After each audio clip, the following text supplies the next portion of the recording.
13장 유다의 왕 아하시아의 아들 요아스의 제23년에 예후의 아들 여호아스가 사마리아에서 이스라엘 왕이 되어 17년간 다스리며 여호와 보시기에 악을 행하여 이스라엘에게 범죄하게 한 느밧의 아들 여로보암의 죄를 따라가고 거기서 떠나지 아니하였으므로 여호와께서 이스라엘에게 노하사 늘 아람 왕 하사엘의 손과 그의 아들 베나닷의 손에 넘기셨더니 아람 왕이 이스라엘을 학대함으로 여호아스가 여호와께 간구하매 여호와께서 들으셨으니 이는 그들이 학대받음을 보셨음이라. 여호와께서 이에 구원자를 이스라엘에게 주시매 이스라엘 자손이 아람 사람의 손에서 벗어나 전과 같이 자기 장막에 거하였으나 그들이 이스라엘에게 범죄하게 한 여로보암의 집의 죄에서 떠나지 아니하고 그 안에서 따라 행하며 또 사마리아의 아세라 목상을 그냥 두었더라. 아람 왕이 여호아스의 백성을 멸절하여 타작마당에 티끌같이 되게 하고 마병 50명과 병거 10대와 보병 10,000명 외에는 여호아스에게 남겨두지 아니하였더라. 여호아스의 남은 사적과 행한 모든 일과 그의 업적은 이스라엘 왕 역대지략에 기록되지 아니하였느냐. 여호아스가 그의 조상들과 함께 잠에 사마리아에 장사되고 그 아들 요아스가 대신하여 왕이 되니라. 유다의 왕 요아스의 제37년에 여호아스의 아들 요아스가 사마리아에서 이스라엘 왕이 되어 16년간 다스리며 여호와께서 보시기에 악을 행하여 이스라엘에게 범죄하게 한 느밧의 아들 여로보암의 모든 죄에서 떠나지 아니하고 그 가운데 행하였더라. 요아스의 남은 사적과 행한 모든 일과 유다 왕 아마샤와 싸운 그의 업적은 이스라엘 왕 역대지략에 기록되지 아니하였느냐. 요아스가 그의 조상들과 함께 잠에 이스라엘 왕들과 함께 사마리아에 장사되고 여로보암이 그 자리에 앉으니라. 엘리사가 죽을 병이 들매 이스라엘의 왕 요아스가 그에게로 내려와 자기의 얼굴에 눈물을 흘리며 이르되 내 아버지여 내 아버지여 이스라엘의 병거와 마병이여 하매 엘리사가 그에게 이르되 활과 화살들을 가져오소서 하는지라. 활과 화살들을 그에게 가져오매 또 이스라엘 왕에게 이르되 왕의 손으로 활을 잡으소서 하매 그가 손으로 잡으니 엘리사가 자기 손을 왕의 손 위에 얹고 이르되 동쪽 창을 여소서 하여 곧 열매 엘리사가 이르되 쏘소서 하는지라. 곧 쏘매 엘리사가 이르되 이는 여호와를 위한 구원의 화살 곧 아람에 대한 구원의 화살이니 왕이 아람 사람을 멸절하도록 아벡에서 치리이다 하니라. 또 이르되 화살들을 집으소서. 곧 집음에 엘리사가 또 이스라엘 왕에게 이르되 땅을 치소서 하는지라. 이에 3번 치고 그친지라. 하나님의 사람이 노하여 이르되 왕이 6번을 칠 것이니이다. 그리하였다면 왕이 아람을 진멸하기까지 쳤으리이다. 그런즉 이제는 왕이 아람을 3번만 치리이다 하니라. 엘리사가 죽으니 그를 장사하였고 해가 바뀜에 모압 도적대들이 그 땅에 온지라. 마침 사람을 장사하는 자들이 그 도적대를 보고 그의 시체를 엘리사의 묘실에 들이던지매 시체가 엘리사의 뼈에 닿자 곧 회생하여 일어섰더라. 여호아스 왕의 시대에 아람 왕 하사엘이 항상 이스라엘을 학대하였으나 여호와께서 아브라함과 이삭과 야곱과 더불어 세우신 언약 때문에 이스라엘에게 은혜를 베풀며 그들을 불쌍히 여기시며 돌보사 멸하기를 즐겨하지 아니하시고 이때까지 자기 앞에서 쫓아내지 아니하셨더라.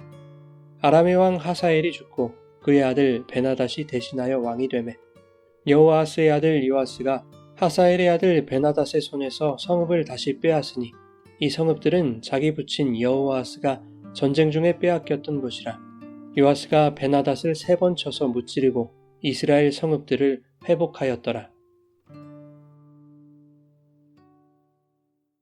여러분 좋은 아침입니다. 오늘도 말씀의 은혜가 여러분의 삶에 풍성히 임하기를 소망합니다.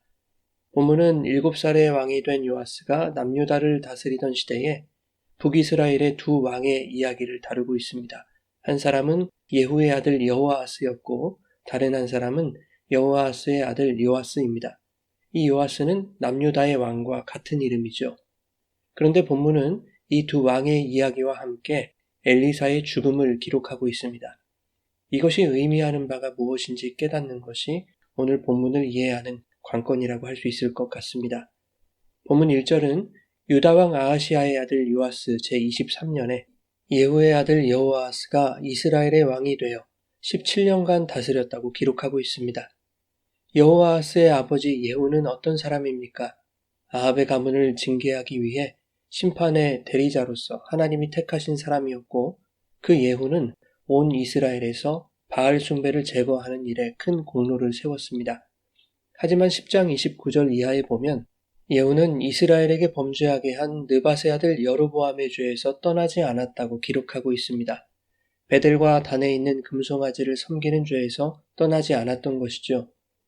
여로보암의 죄가 무거운 것은 북이스라엘 백성이 남유다의 예루살렘 성전으로 제사 드리러 가는 것을 막기 위해 북이스라엘의 최북단과 최남단, 단과 베델에 제단을 만들어 놓고 금송아지를 하나님으로 섬기게 했다는 것입니다. 뿐만 아니라 레위 사람이 아닌 일반 백성에게 제사장직을 줬고 유사 절기들을 만들어서 제사하고 분향하게 했습니다. 여호와 신앙을 유사 종교로 만들어버린 것이죠. 이것은 바알이나 아세라 같은 완전히 다른 이방 종교보다 더 무서운 것입니다. 오늘날 유사 종교나 사이비의 폐해와 그 심각성이 여로보암의 죄가 얼마나 무거운 것인지를 단적으로 보여주는 것이라고 할 수 있습니다. 사람이 메시아가 되고 교주가 하나님이 되는, 다시 말해서 하나님을 우상으로 만들어버리는 것보다 하나님을 모욕하는 일은 없을 것입니다. 예후는 바알의 퇴출을 위해 열심을 내며 그것이 하나님을 위한 열심이라고 말했지만 결국 하나님을 모욕하고 멸시하는 죄에서 떠나지 않았고, 그의 아들 여호아스 또한 17년간 이스라엘을 다스리면서 여호와 보시기에 악을 행하여 느밧의 아들 여로보암의 죄에서 떠나지 않았다고 본문 2절에 말씀하고 있습니다. 그래서 3절에는 여호와께서 이스라엘에게 노하셨고 아람 왕 하사엘의 손과 하사엘의 아들 베나닷의 손에 이스라엘을 넘기셨다고 말씀하고 있죠. 그러자 여호아스가 여호와께 간구합니다. 이에 하나님은 그의 간구를 들으시고 5절에 구원자를 이스라엘에게 주셔서 아람의 손에서 벗어나게 하셨다고 말씀합니다. 아람을 통한 징계가 없었다면 여호아스가 하나님을 찾는 일도 없었을 것입니다. 때때로 하나님은 은혜를 구하게 하시기 위해 징계하시기도 합니다. 하나님을 떠난 자들을 방관하지 않으시고 징계라는 뼈아픈 카드를 사용하시면서까지 하나님을 찾게 하시는 것이죠. 그럼에도 불구하고 변하지 않는 인간의 약함을 6절 이하에서 고발하고 있는데, 여호아스가 하나님께 구하여 이스라엘은 아람의 손에서 벗어날 수 있었지만 이스라엘은 여전히 여로보암의 죄를 따라 행하였고 아세라를 섬겼다는 것입니다. 하나님의 은혜가 부어지는 순간에도 세상의 죄를 버리지 못하는 인간의 죄된 실체를 보여주고 있는 것이죠. 오늘 본문에 나타난 독특한 구조가 있습니다. 하나님을 떠난 자들에게 재앙이 임하고 재앙으로 고통당하는 자들이 하나님께 구하자 하나님이 구하는 자들에게 구원자를 보내시는 이 반복적인 구조를 우리는 사사기에서 살펴봤습니다. 우리에게 왕을 달라고 요구했던 그 사사시대의 백성들의 요구대로 지금 이스라엘은 이미 왕정체제가 갖추어져 있지만 그럼에도 불구하고 여전히 사사시대의 패턴에서 벗어나지 못하고 있다는 것입니다. 결국 인간 왕을 의지하는 것에는 소망이 없다는 것이 오늘 본문을 통해서도 증명되었다고 할 수 있겠죠. 여호아스의 뒤를 이어 그의 아들 요아스가 이스라엘의 왕이 되었습니다. 10절 이하에 보면 요아스도 16년간 이스라엘을 다스리면서 여로보암의 죄에서 떠나지 않았다고 말씀하죠. 그런데 22절 이하에 요아스는 이스라엘을 괴롭히던 아람을 무찌르는 공을 세우기도 합니다. 여호아스가 여호와께 구하자 구원자를 주셨다라는 말씀에서 그 구원자는 요아스일 것이라고 추정하는 것이 일반적인 견해입니다. 엘리사가 죽기 전에 요아스에게 손을 얹고 활을 쏘게 하는 퍼포먼스를 행하도록 하는데 그것은 요아스를 통해 아람을 멸절하게 하시는 구원의 화살이라고 말하죠. 또한 엘리사는 화살을 집어 요아스에게 땅을 치라고 말하는데 요아스는 땅을 3번 칩니다. 엘리사는 더 많이 치지 않고 3번만 친 것에 노하죠. 당신이 땅을 친 횟수만큼만 아람을 이길 것이라는 것입니다. 그것을 요아스가 어떻게 알았겠습니까? 엘리사의 말이 너무 억지스럽게 느껴지기도 하지만 본문이 말하고자 하는 것은 요아스 또한 영적으로 깨어있지 못하다는 것을 상징적으로 보여주고 있는 것이죠. 25절에 보면 요아스가 땅을 친 횟수만큼 아람과의 전쟁에서 승리하죠. 요아스가 베나닷을 3번 쳐서 무찔렀다라고 말씀하고 있습니다.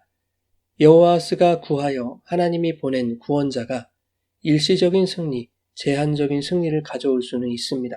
그러나 그 지도자가 영적으로 깨어있지 못한다면 3번의 승리가 4번째 패배로 이어질 수 있다는 것을 경고하고 있는 말씀이기도 합니다. 그럼에도 불구하고 이스라엘을 향한 하나님의 사랑과 은혜가 멈추지 않을 것임을 엘리사의 죽음을 통해 보여주고 있는 것이죠. 20절 이하에 엘리사가 죽고 해가 바뀌자 모압 도적대가 이스라엘에 쳐들어왔습니다. 마침 그때 어떤 이의 장례가 행해지고 있었는데 장사하는 자들이 모압의 도적대들을 보고 놀라서 장사 지내던 그 시신을 엘리사의 묘실에 내던지고 도망을 간 것이죠. 그런데 그들이 던졌던 시신이 엘리사의 뼈에 닿자 곧 회생하여 일어섰다는 것입니다. 죽기까지 이스라엘을 위해 헌신했던 엘리사의 죽음은 느바세 아들 여로보암의 길에서 벗어나지 못하는 이스라엘의 영적 사망과 심판을 예고하는 듯 보입니다.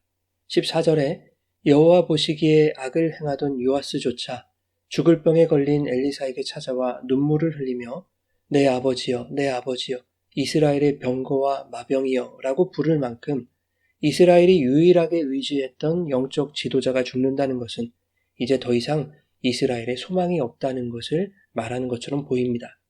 하지만 엘리사의 뼈에 닿은 시신이 살아나는 사건을 통해 비록 엘리사는 죽었지만 이스라엘을 향한 하나님의 긍휼과 은혜는 꺼지지 않았음을 말씀하고 있는 것이죠. 사망과 다름없는 그 이스라엘을 회복하고 살리는 것은 사람에게 달려있는 것이 아니라 오직 여호와 하나님의 능력의 손에 있음을 말씀하고 있는 것입니다. 나 여호와가 죄의 길로 행하여 죽었던 너희를 시체 같은 너희를 일으켜 세우겠다라고 하는 하나님의 무한하신 사랑과 자비로운 약속이 오늘 본문 속에 들어있는 것입니다. 사랑하는 여러분, 그 하나님의 사랑과 긍휼과 자비의 손이 오늘 우리의 삶 속에서 우리를 붙들어 주실 것입니다. 그것을 믿으며 때때로 죄의 길에서 실수하고 실패할지라도 죽은 자도 살리시는 주님께서 내 인생을 실패 없는 구원으로 이끄실 것을 소망하며 성령의 능력과 예수의 이름을 힘입어 다시 일어설 수 있기를 주님의 이름으로 축원합니다.